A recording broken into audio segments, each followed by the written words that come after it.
Welcome back to Bright Raven Gaming. I, as always, am your host, Bastion, and today we're back in Dead by Daylight. Ladies and gentlemen, PTB is here, and the Blight has arrived. This is the newest killer. Was the alchemist who got a little bit too into his work. Oh my goodness, this is going to be interesting. Let's look at here. Oh, here's his backstory. Oh, right. Where do we start? All right, let's start with his perks. Intermediate difficulty. Look at this lamprey mouth-looking guy. All right, let's see here. Dragon's Grip.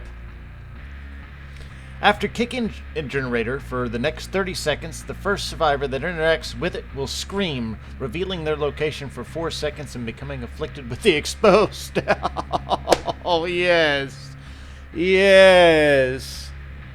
Oh, okay. I like that. Alright, Hex, a blood favor. A hex that gains the entity's favor when blood is spilt. When a survivor is hit, pallets within 16 meters of your location are held in place by the entity for 15 seconds. These pallets cannot be pulled down. Are you kidding me? That is awesome and can only be used every 60 seconds. I forgot to tell you, Dragon's Grip has a cooldown of 120 seconds, which, with as strong as that is, that makes sense. Another hex, Undying. A hex which maintains the vile powers that flow through the trial. While Hex Undying is active, survivors within 2 meters of any totem will have their auras revealed for 4 seconds. When another Hex Totem is cleansed, the hex transfers to an available totem, losing any tokens it... What? Okay.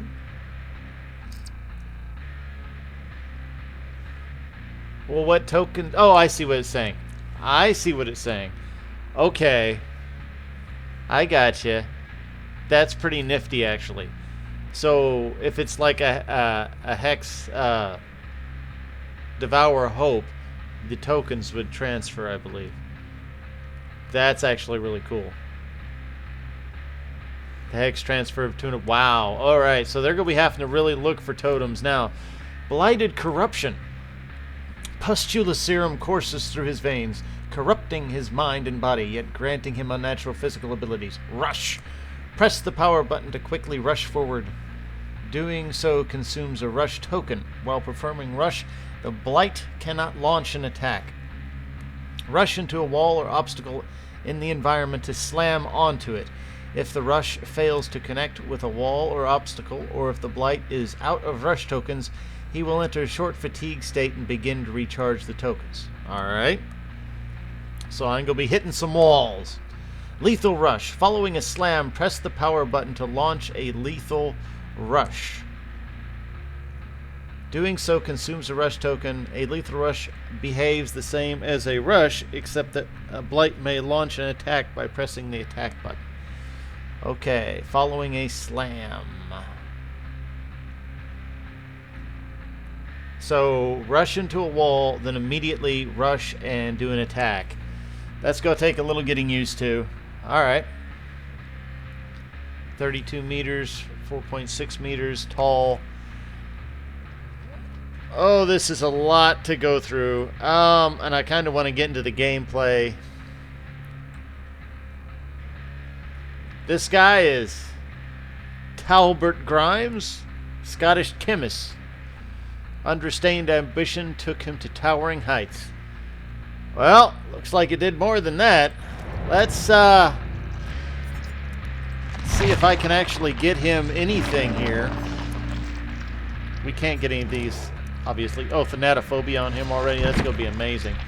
Alright. So, I like Dragon's Grip. Dragon's Grip sounds absolutely amazing. Let's see if there are any... there is no customization. That's fine. Thought there might be. Sometimes they do that. Ooh. Still 8 hours left on that. Alright. Let's see if I can't get a match. I hope so.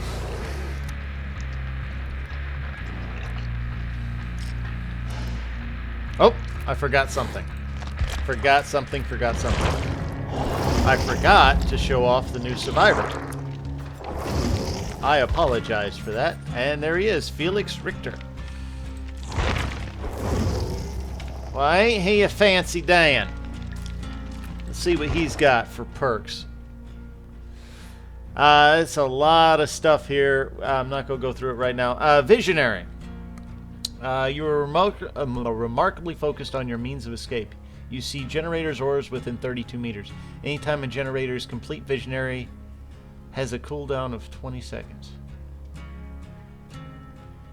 Okay. 32 ores within 32 meters. Anytime a generator... Yeah, okay, gotcha. Desperate measures.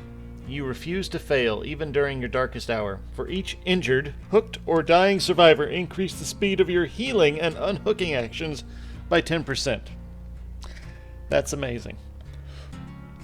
That's actually very good. Built to last.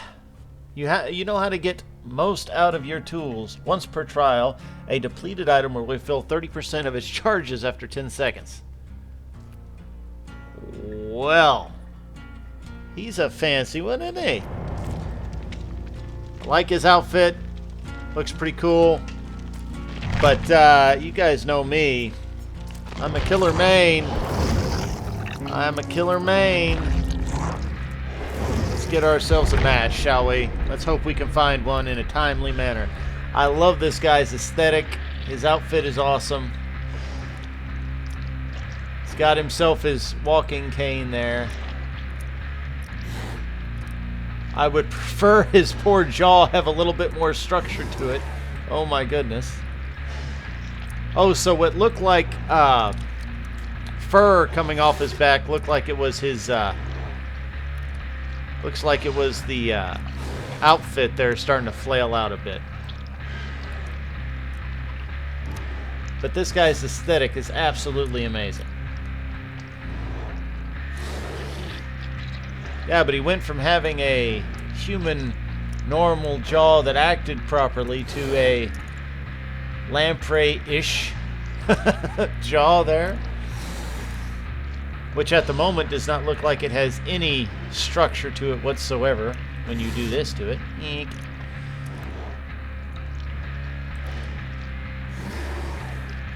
But I'm sure it probably does. Man, he looks grotesque.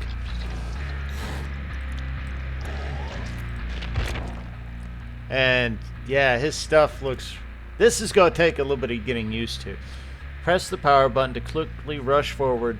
Doing so consumes a rush token. I don't know how many rush tokens you get. I don't know how fast they build up over time, but we'll find out. He cannot launch an attack. He rushes into a wall or an obstacle in the environment to slam into it. Once he slams into it, he presses the power button to launch a lethal rush. Doing so consumes a rush token. A lethal rush behaves the same as a rush, except for that the Blight may launch an attack by pressing the attack button. So, alright. So you launch forward, you hit a wall, you bounce off of it, you launch, and you go into another. Ooh, Talbot. Talbot. Whew, you're going to be an interesting fellow.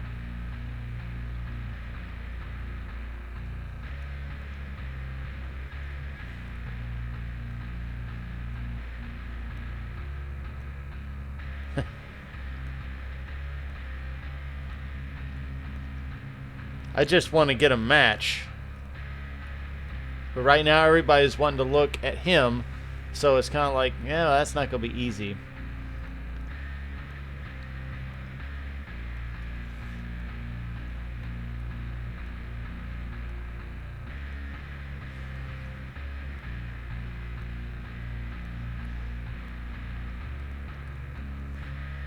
Huh.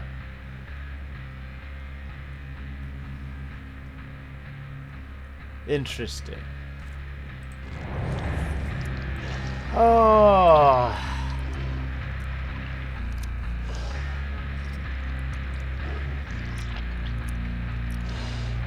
So Talbot here, I'll go ahead and read some of this until we actually get a match. That'll kill some of the dead time here. To understand the human condition, one must rise above it.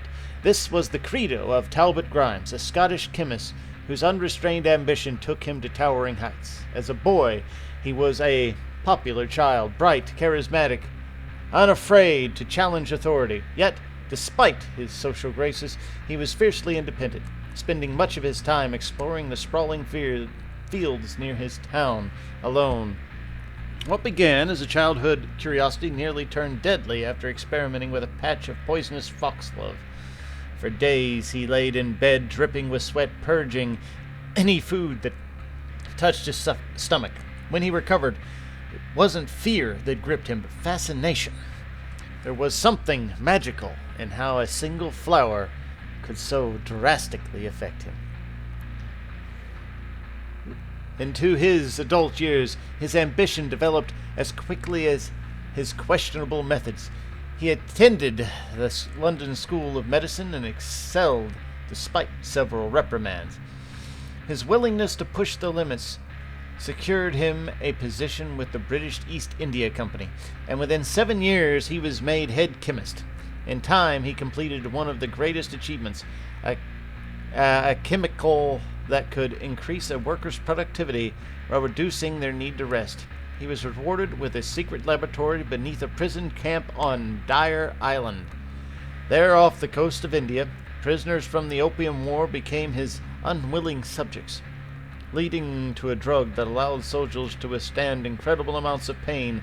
Though most side effects were minor, there were rumors that a small number of soldiers went mad. In feral states, they massacred villages, impaling the populace on bayonets, leaving them hanging from trees. There were no official reports of the subject, and Talbot refused to blame himself for what could only be exaggerated war stories. Though his callous brilliance seemed unflappable, he was ignorant to the enemy his questionable work had amassed. The realization struck him quite literally, with a steel pipe to the back of his head during a trip to Mangalore. He was bound and loaded into a wagon. When his blindfold was removed, a sickly man showed him a mass grave filled with hundreds of bodies. Unbeknownst to Talbot, his productivity increasing drug had killed nearly an entire factory worth of workers. He knew he could not defend himself against the anger and accusation of his abductor. All he could do was curl up as the blows from the steel pipe rained down. His body was thrown into the grave and left for dead, shifting between consciousness and the darkest black. He crawled for an escape, fingers sinking into rotting flesh. Black flies feasted on his uncovered skin. The sensation of 100 pinpricks stabbing into him as he collapsed. He came face to face with a dead woman's dazzling hazel eyes. Too weak to pull away, he could do nothing but witness his life's work. Then, from the edge of death, he was brought back. He found himself on a small bed as a kindly, wrinkled face looked over him. With each pain breath, he was nursed back to health. In an ancient mystery school posed as a monastery. In verdant gardens behind tall, unassuming walls, monks studied forbidden texts, striving to expand the human mind in the search for other dimensions, believing one to be connected to the other. Talbot's knowledge proved indispensable. His mind-altering chemicals integrated seamlessly into the theories of neural expansion. He realized then that his salvation was no coincidence. He was plucked from the pit specifically to advance the school's knowledge. He agreed to help until his recovery was complete, being tasked with researching what the monks called the soul chemical, a compound derived from the pineal gland that could open the mind's eye.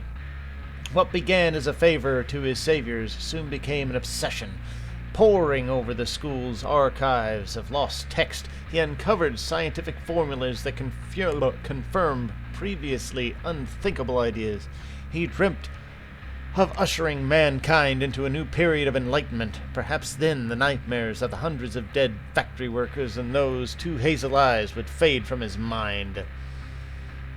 As he came closer to a breakthrough, the demeanor of the monks shifted. The gentle smiles they offered were paired with uneasy eyes. They quickly darted away when spotted.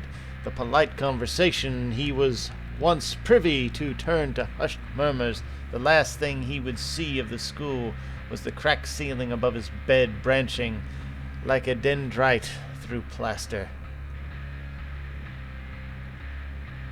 His next memories were of a shattered mosaic of images and sensations, smearing lights, horse hooves on cobblestone, coarse burlap scratching at his cheeks, and a sharp bites into his arm. He woke, ragged and unwashed, splayed on the straw mattress of an opium den, mind in a dense fog.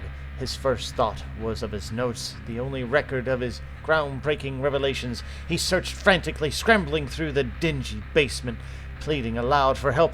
The few other denizens looked up from their hammocks, offering nothing but drug-soaked eyes and apathetic gazes that soon fell into half-slumber. Before he noticed the robed figure appear behind him, a needle plunged into his arm, and the world disappeared once more. Awoken again, each time hazier than the last, he tongued and hollowed gaps between his teeth. How long, he wondered. A faint memory returned.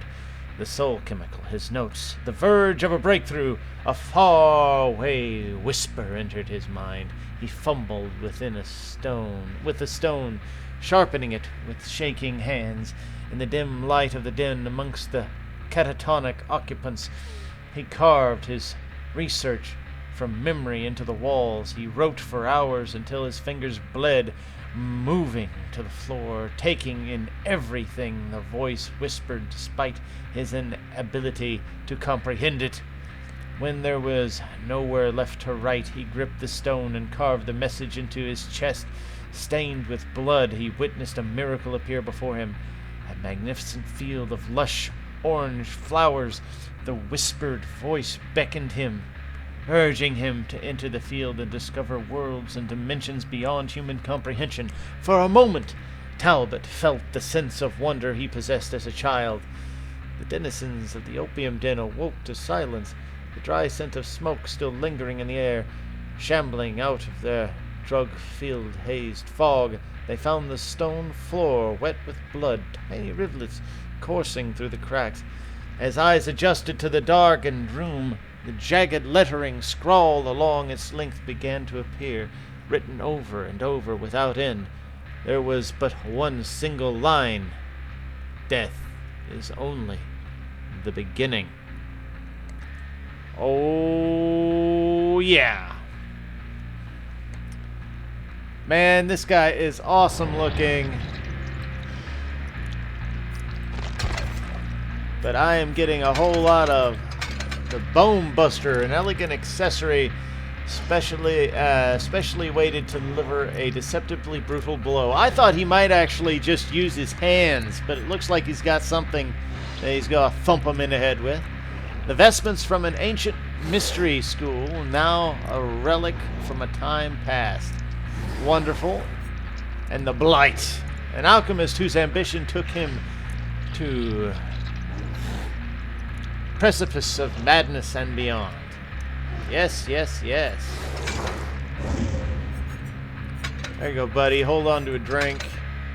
You probably want some worms with that alchemical potion. Throw some sand in there too. You know, it's all good.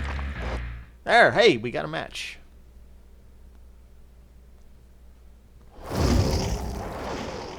This is going to be exciting. This is going to be exciting. I'll do this one run with him, see how I do, and yeah, see about uploading it very, very quickly. just to get a little bit of an understanding of what we are dealing with here. Oh, I'm excited. Oh, and there's Felix.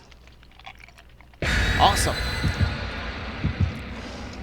There's Felix. Oh, I'm excited. I'm excited. Ooh, hello. Thanks, guys. Ooh, hello, hello. Okay.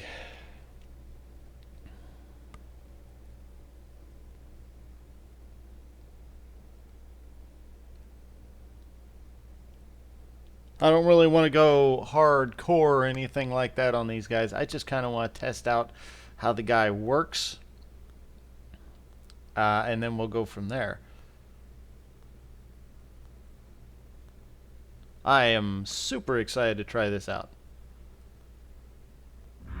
Oh yeah, there he is. Temple of Purgation, baby. Alright. Alright. So, we rush, and then rush again. Okay. I see. Interesting. Very interesting. That's cool.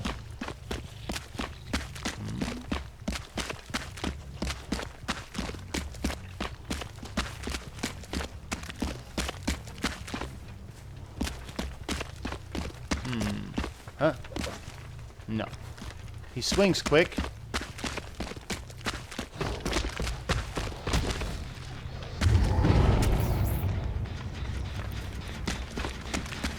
Oh, he's shorter than I thought.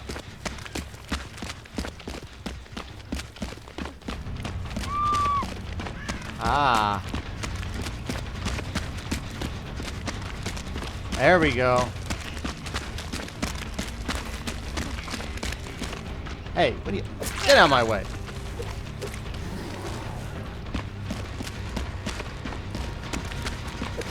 Oh, very nice. So it's definitely a Dr. Jekyll, Mr. Hyde type situation here.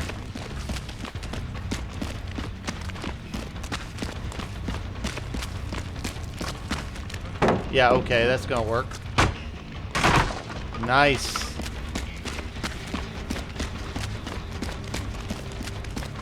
Oh, you healed already. Very nice. Yeah, that's not gonna work. So it takes a minute to, yeah. Alright, cool, cool, cool, cool, cool. Awesome. That's cool.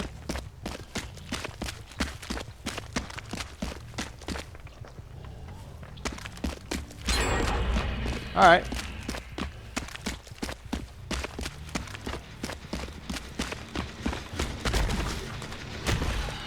Where'd he go? Dang. So yeah, you definitely got to watch that.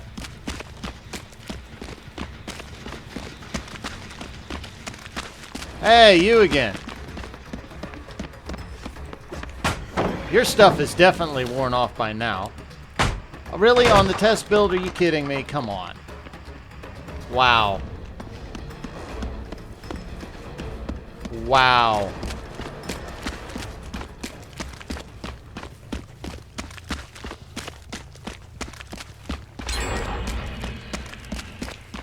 I finally got it done. Good for them. Wow, they're gen rushing on the PTB.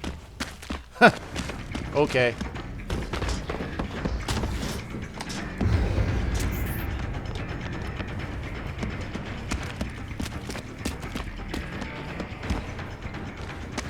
This guy is definitely going to be a little bit difficult to play, I think.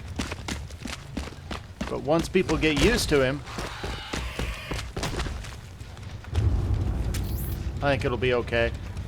So you have to watch out about bumping into anything after... Okay. After that initial rush, if you bump into anything after, then you're going to have a bad day.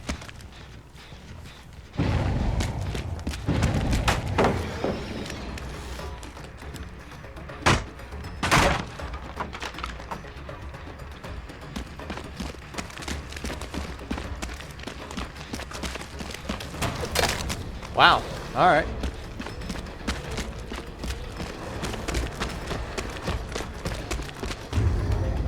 Interesting. Pretty cool, really.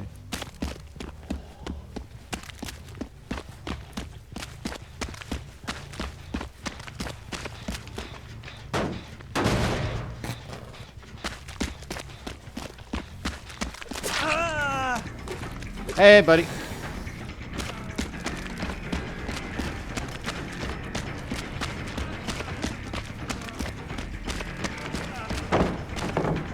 Excuse me.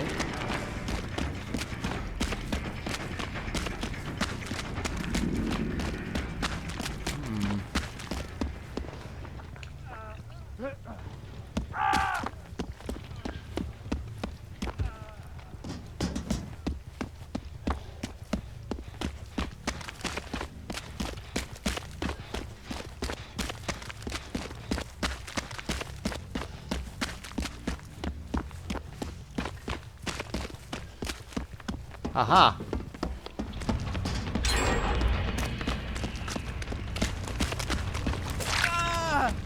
Oh, you're not the one I tagged. How very disappointing. Man, these guys are... Oh.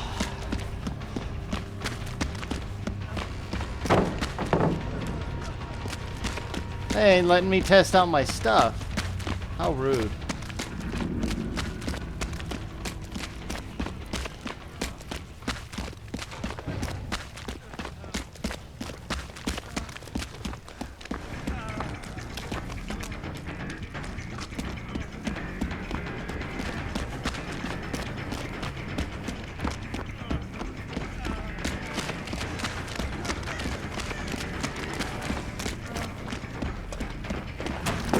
There we go.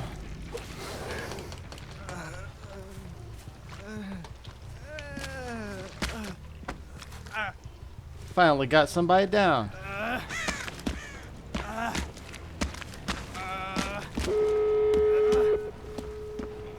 Here we go.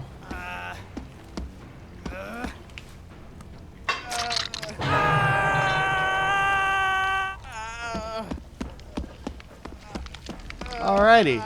Cool, cool, cool. Get on out of here now.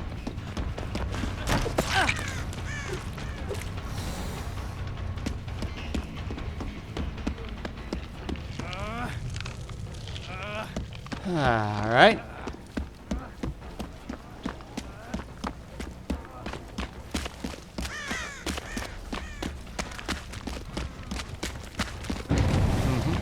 Oh, that works.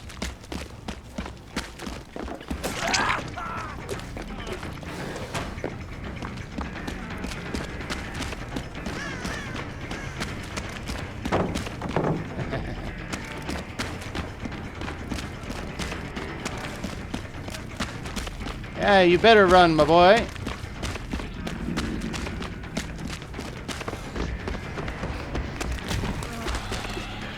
Oh, there we go. That's how you use it.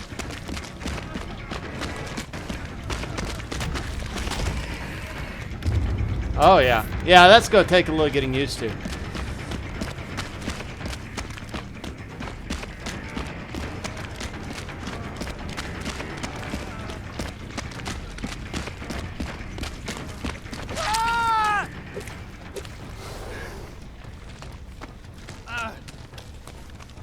Yeah, that's not going to work.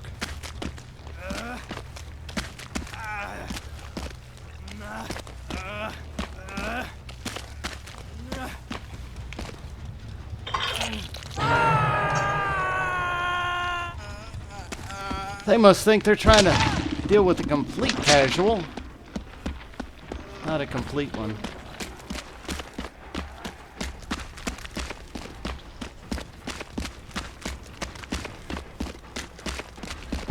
Get out of here. Jeez. Leave. Go on now, shoot. Go on. Go on now. Get on out of here.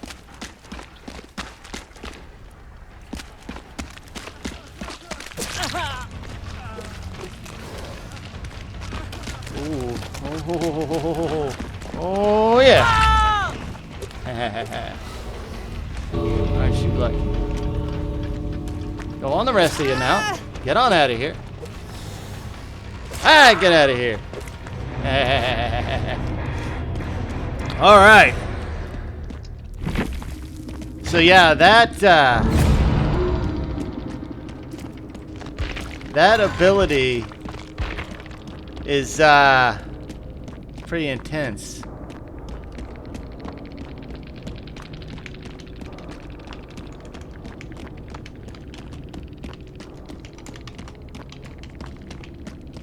That's gonna take getting used to.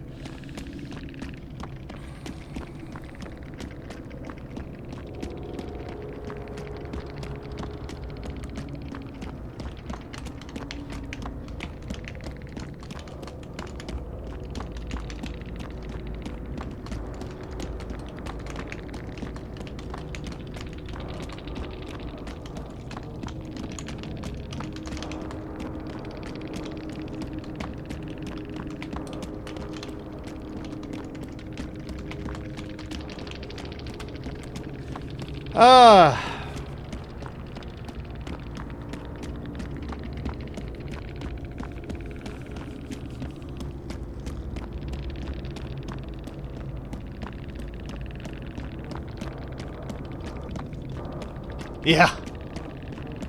Yeah, he's definitely hard to control.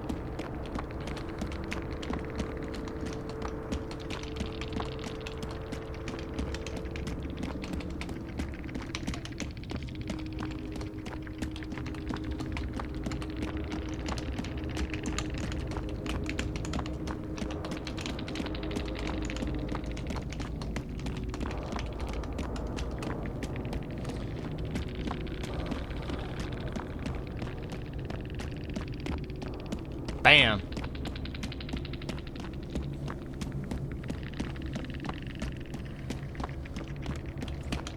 Thanks, guys.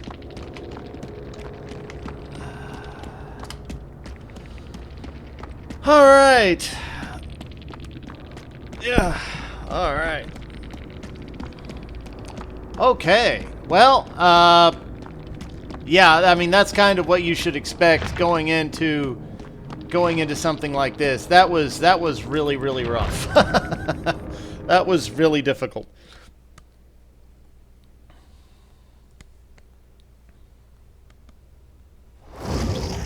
That was really quite difficult. We will definitely do some more on the PTB. Try and see what he is best at, but oh my goodness. You want to, you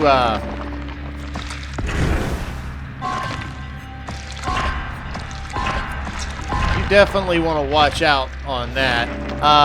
And that was some very, very experienced players that I was going up against. So, you know, it was, yeah, it was not the typical ones that I've been going up against in my, you know, my rank 20s that I'm used to. No, these guys were like rank 8, 6, 5. You know, they were pretty decent ranks.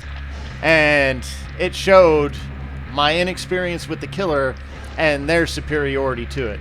So I should not be upset or annoyed or anything about how they played. They were just making sure that, hey, this is how they played. There's nothing wrong with that. That's fine. All right. Okay, so wait a second. 2 trapped Hex Totems will spawn in the trial. Whether either one of them, when the trapped totems is cleansed by the survivor, all survivors will suffer from the exposed status for 40 seconds, right? Oh, if these 2 stacked, oh, that'd be so cool. Because the remaining trapped totem becomes a dull totem, I will be able to get a second dull totem for that. Oh, that'd be so cool. All right. What we got here? Slightly increases the speed at which rush tokens generate. That's what the roars are in the background. They generate over time. I was too busy trying to focus on what was going on to really pay attention to that. Turn rate during rush, yes. And recover speed after a rush, yep. Bloodied blueprints. Oh, yeah. And they added a lot of these blueprints in here, and they have a lot to do with the killer shack and different things like that for the survivors. They have a better chance of, like, having the hatch appear in a certain location. So, yeah, this was really cool. I am going to be uploading this very, very quickly here. We're going to take Dragon's Grip because I love this. This is phenomenal. I mean, for the next 30 seconds, the first survivor to interact with them will scream, reveal their location for 40 seconds, then be exposed for 60. That is huge. And 120 seconds is a heck of a cooldown, but I understand anything that makes exposed is fairly significant. Like Haunted Grounds, once you use it once, boom, it's done. So, yeah. Thanatophobia. Alright, cool.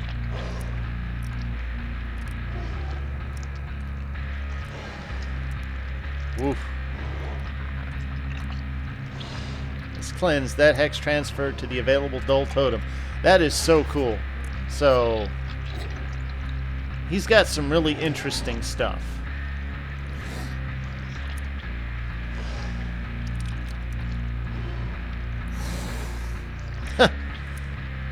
Just straight up can't use the pallets right. Oh my goodness!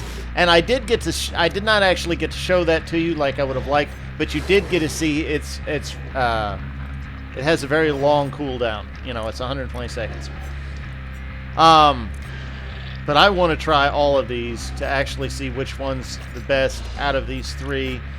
You know, Undying with Haunted Grounds would not do anything. But like Blood Favor, maybe Noed, something along those lines. But yeah, I can definitely see.